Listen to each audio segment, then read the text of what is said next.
Good morning, student. Let's start our chapter Electoral Politics. Electoral politics यानी कि चुनावी राजनीति। सबसे पहले हम देखेंगे ओवरव्यू क्या होता है कि किसी भी चैप्टर का परिचय क्या है, हम उस चैप्टर में क्या पढ़ने वाले हैं।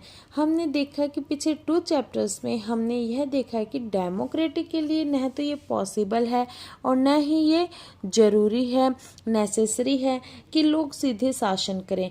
हमारे टाइम में डेमोक्रेसी की जो कॉमन फॉर्म होती थी वो ये होती थी कि जो पीपल्स हैं उनके द्वारा अपने लीडर्स के थ्रू शासन चलाया जाता था। इस चैप्टर में हम देखेंगे कि किसी डेमोक्रेटिक में लीडर्स का चुनाव कैसे होता है। हम स्टार्टिंग यह समझने से करेंगे कि डेमोक्रेटिक में इलेक्शन क्यों जरूरी है और उपयोगी है। हम यह भी समझने की कोशिश करेंगे कि विभिन्न दलों की जो इलेक्टोरल कॉम्पिटिशन्स है वो किस तरह से लोगों को लाभ पहुंचाती है। फिर हम यह क्वेश्चन भी उठाएंगे कि किन किन चीज़ों के कारण कोई भी चुनाव डेमोक्रेटिक होता है। इन्हीं सभी के द्वारा हम डेमोक्रेटिक और नॉन डेमोक्रेटिक इलेक्शंस के बीच में किस तरह डिफरेंस होता है यह भी समझ पाएंगे। और इसी में हम यह भी देखेंगे कि किसी भी इलेक्शन कमीशंस के द्वारा किस तरह से फेयर और फ्री इलेक्शन करवाए जाते हैं। इसमें इलेक्शन कमीशन की क्या भूमिका होती है उस पे भी हम बात करेंगे। इसमें जो हमारा फर्स्ट टॉपिक है वो है वाई इलेक्शन, चुनाव क्यों।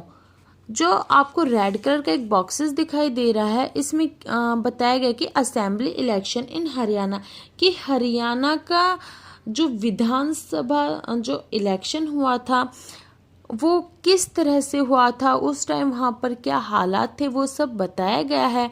तो इसमें जो सबसे पहले दे रखा है वो क्या दे रखा है कि the time is after midnight and expectant crowd sitting for the past 5 hours in a choke of the town is waiting for its leader to come. The organizers assure and reassured the crowd that he would be here any moment. The crowd stand up whenever a passing vehicle come that way. It arouses hopes that he has come. यानी इसमें क्या बता रखा है कि आधी रात का टाइम है, जो क्राउड है वो शहर के चौराहे पे इकट्ठी हो रखी है और पिछले 5 घंटे से अपने लीडर के आने का वेट कर रही है। जो ऑर्गेनाइजर्स हैं वो क्राउड को बार बार भरोसा दिला रहे हैं कि लीडर बस अब आने ही वाले हैं।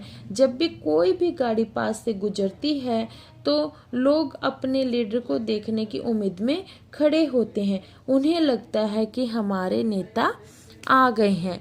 जो सेकंड पैराग्राफ है वो है the leader is mister Devilal, chief of the Haryana संघर्ष समिति, who was to address a meeting in Karnal on Thursday night. The 76-year-old leader is a very busy man this day. His day starts at 8 a.m. and ends after 11 p.m. He had already addressed 9 election meetings since morning, been constantly addressing public meetings for the past 23 months and preparing for this elections. इसमें ये बता रखा है कि जो ये leader हैं वो कौन है, वो है चौधरी देवीलाल, हरियाणा संघर्ष समिति के प्रमुख है, जो कि थर्सडे की उस रात को करनाल में भाषण देने वाले हैं। 76 ईयर्स ओल्ड ये लीडर आजकल बहुत बिजी रहते हैं।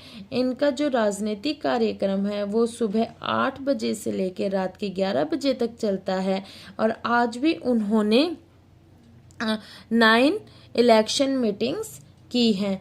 पिछले 23 मंथ से वो लगातार पब्लिक मीटिंग्स कर रहे हैं और जो इलेक्शन होते हैं उनकी तैयारियों में लगे हुए हैं। नेक्स्ट है this news this newspaper report is about the state assembly election in Haryana in 1987. ये हरियाणा में 1987 में हुए इलेक्शन से जुड़ी एक न्यूज़पेपर की न्यूज़ है. The state had been ruled by a Congress party led government since 1982. राज्य में उस टाइम में स्टेट में क्या था, 1982 तक कांग्रेस पार्टी की अगुवाई वाली गवर्नमेंट थी. Chaudhary Devilal then an opposition leader lead a movement called Nyaya Yudh struggle for justice and formed a new party Lok Dal. तब अपोजिशन पार्टी के एक लीडर चौधरी देवीलाल ने न्याय युद्ध नामक आंदोलन का नेतृत्व किया, लीड की और लोकदल नाम से अपनी एक अलग पार्टी उन्होंने बनाई. His party joined other opposition party to form a front against the Congress in the election. उनकी पार्टी में इलेक्शन कांग्रेस के खिलाफ था और अन्य अपोजिशन पार्टी को भी मिलाकर उन्होंने एक एक मोर्चा जिसे बोलते हैं वो बनाया. In the election campaigning, Devilal said that if his party won the election, his government would waive the loans of farmers and small businessmen. इसमें जो चौधरी देवीलाल हैं उन्होंने कहा कि अगर उनकी पार्टी इलेक्शन जीत जाती है तो वो जो फार्मर्स हैं, स्मॉल बिजनेसमैन हैं, उनके सभी लोन्स माफ़ कर देंगे. उन्होंने यह प्रॉमिस किया था. He promise that this would be the first action of the government. उन्होंने ये प्रॉमिस भी किया था कि ये उनके गवर्नमेंट का पहला काम होगा. The people were unhappy with the exciting government. They were also attracted by Devilal's promise. जो पीपल्स थे वो पहले की गवर्नमेंट से अनहैप्पी थे और वो देवीलाल के प्रॉमिस की तरफ आकर्षित हुए. इसलिए जब इलेक्शन हुए तो उन्होंने लोकदल और उसकी जो अन्य पार्टियां थी जिन्हें हम सहयोगी पार्टी बोलते हैं उनको वोट दिए. Lokdal and its partners won 76 out of 90 seats in the state assembly. Lokdal alone won 60 seats and those had a clear majority in the assembly. The Congress could win only 5 seats. जो विधान लोकदल और जो उनकी parties थी, उनकी जो सहयोगी parties थी, उन्होंने राज्य विधानसभा की 90 सीट में से 76 पे जीत हासिल की और लोकदल जो पार्टी थी वो अकेले ही 60 सीट पर उन्हें जीत मिली, मेजॉरिटी मिली और कांग्रेस के पास सिर्फ 5 सीटें ही आई थी. Once the election result were announced, the sitting chief minister resigned. चुनावी जब नतीजों की घोषणा हुई उसके बाद जो मुख्यमंत्री थे उन्होंने अपने पोस्ट से क्या दे दिया, रिजाइन दे दिया, अपना पद उन्होंने छोड़ दिया. The newly elected members of Legislative Assembly MLAs of Lokdal chose Devilal as their leader. Lokdal के जितने भी नए एमएलए थे उन्होंने देवीलाल को अपना नेता चुना. The governor invited Devilal to be the new chief minister. राज्यपाल ने देवीलाल को नए मुख्यमंत्री के रूप में काम संभालने के लिए इनवाइट किया. The 3 days after the election result were declared. चुनावी के संभालने का निमंत्रण दिया. उसके बाद क्या था कि जो चुनावी नतीजों की घोषणा हुई उसके 3 दिन के अंदर वह मुख्यमंत्री बन गए थे. As soon as he became the chief minister, his government issued a government order waiving the outstanding loans of small farmers, agricultural laborers and small businessmen. मुख्यमंत्री पद की शपथ लेने के बाद ही उन्होंने तत्काल जो उनकी गवर्नमेंट थी उन्हें एक आदेश जारी किया कि जितने भी छोटे किसान हैं, खेतीहर मजदूर हैं और छोटे जितने भी बिजनेसमैन हैं उनका जितना भी बाकी लोन है उन्हें माफ कर दिया जाए. His party ruled the state for 4 years. अगले चुनाव 4 साल बाद फिर 4 वर्षों तक उन्होंने शासन किया. But this time his party did not win popular support. The Congress won the election and from the government. अगले जो इलेक्शन हुए 1991 में इस बार उनकी पार्टी को लोगों से समर्थन नहीं मिला और इस बार कांग्रेस पार्टी ने चुनाव जीता और उन्होंने सरकार बनाई. उसके बाद आप देखोगे आपकी बुक है उसमें दे रखा है चेक योर प्रोग्रेस. ये ग्रीन कलर में आपको दिखाई देगा. इसमें क्या लिख रखा है कि Jagdeep and Navpreet read the story and draw the following conclusion. कि जगदीप और जो नवप्रीत हैं वो इस स्टोरी को पढ़ के निम्नलिखित कंक्लूजन्स पे पहुंचे हैं. अब आप लोगों को बताना है कि जो उनके कंक्लूजन है वो सही है या गलत. तो उनका जो पहला कंक्लूजन है वो ये है कि elections can lead to change in the policy of government. चुनाव से सरकारी नीतियों में बदलाव हो सकता है. Second, the governor invited Devilal to become the chief minister because he was impressed with his speeches. राज्यपाल ने देवीलाल के भाषणों से प्रभावित होकर उन्हें मुख्यमंत्री बनने का न्योता दिया. थर्ड जो है वो है peoples are unhappy with every ruling party and vote against it in the next election. जो पीपल हैं वो हर लीडर दल से नाराज रहते हैं और हर अगले चुनाव में उसके खिलाफ वोट देते हैं. The party that wins the election from the government. चुनाव जीतने वाली पार्टी सरकार बनाती है. The election lead to a lot of economic development in Haryana. इस इलेक्शन से हरियाणा के आर्थिक विकास में काफ़ी मदद मिली. The Congress chief minister need not have resigned after his party lost elections. अपनी पार्टी के चुनाव हारने के बाद कांग्रेसी मुख्यमंत्री को इस्तीफा देने की जरूरत नहीं थी. अब नेक्स्ट जो हमारा टॉपिक है वो है why do we need election. Why do we need election कि हमें चुनावों की जरूरत क्यों होती है. ये मैं आप लोगों के पास पिक सेंड कर दूंगी, आप रीड कर लेना. एक बार मैं इसकी आपको हिंदी बता देती हूँ कि किसी भी डेमोक्रेटिक में एक जो रेगुलर टाइम होता है उसमें इलेक्शन होते रहते हैं. वर्ल्ड के 100 से अधिक देश ऐसे हैं जहाँ पर लीडर्स को चुनने के लिए चुनाव होते हैं. हम यह भी जानते हैं कि काफ़ी देश ऐसे हैं जो डेमोक्रेटिक नहीं हैं, वहाँ भी इलेक्शन होते हैं. पर but why do we need election. पर हमें चुनावों की ज़रूरत क्यों होती है. Let us try to imagine a democracy without election.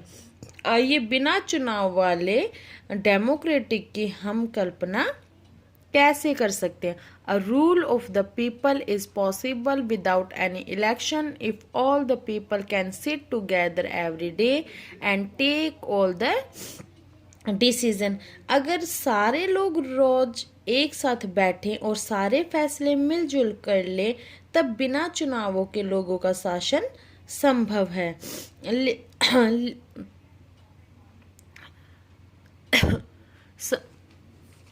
लोगों का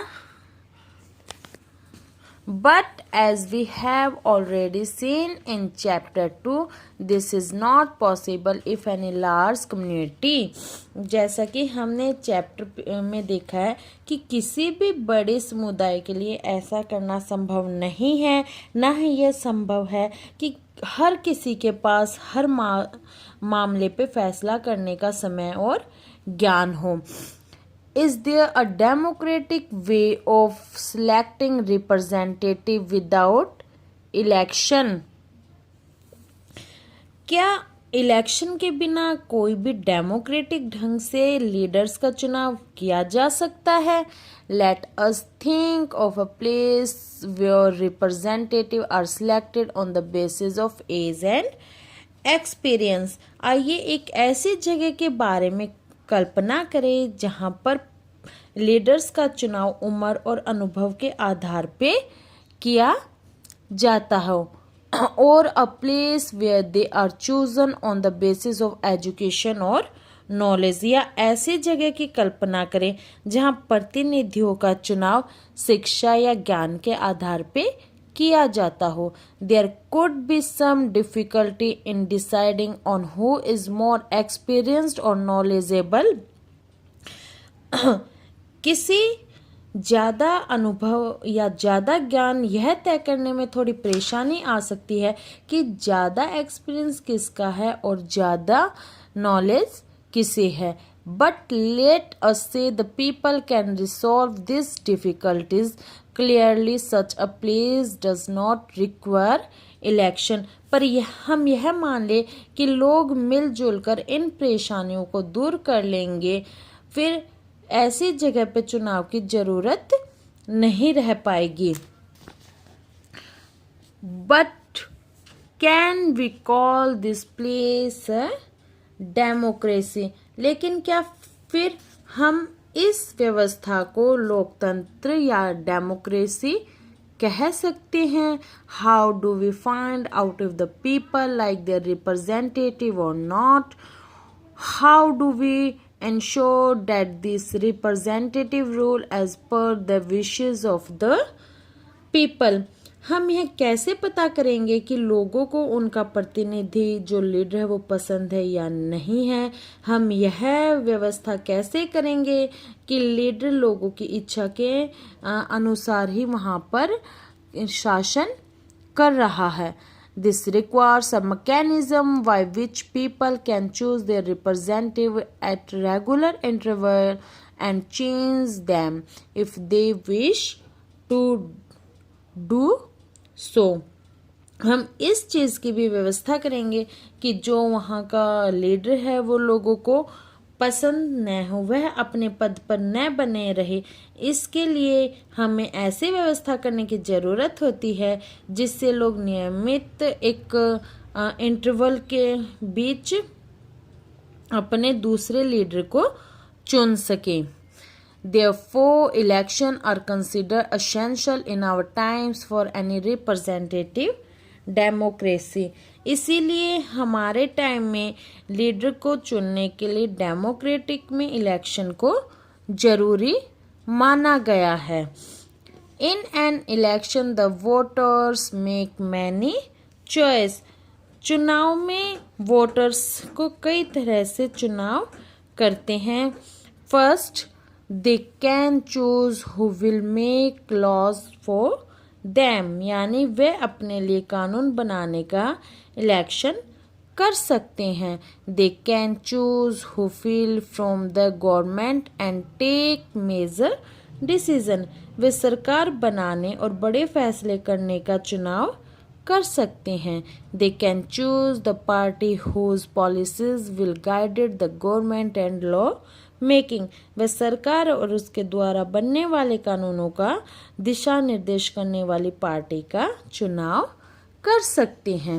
नेक्स्ट जो हमारा टॉपिक है वो है what makes an election democratic, यानी कि इलेक्शन को डेमोक्रेटिक मानने के आधार क्या क्या होते हैं। Election can be held in many ways, election कई तरह के हो सकते हैं। डेमोक्रेटिक कंट्रीज में तो इलेक्शन होते ही हैं। All democratic countries hold election but most non democratic countries also hold some kind of election. How do we distinguish democratic election from any other election. इसमें ये बता रखा है कि इलेक्शन कई तरह के हो सकते हैं। जो डेमोक्रेटिक कंट्रीज हैं वहाँ तो इलेक्शन होते ही हैं, लेकिन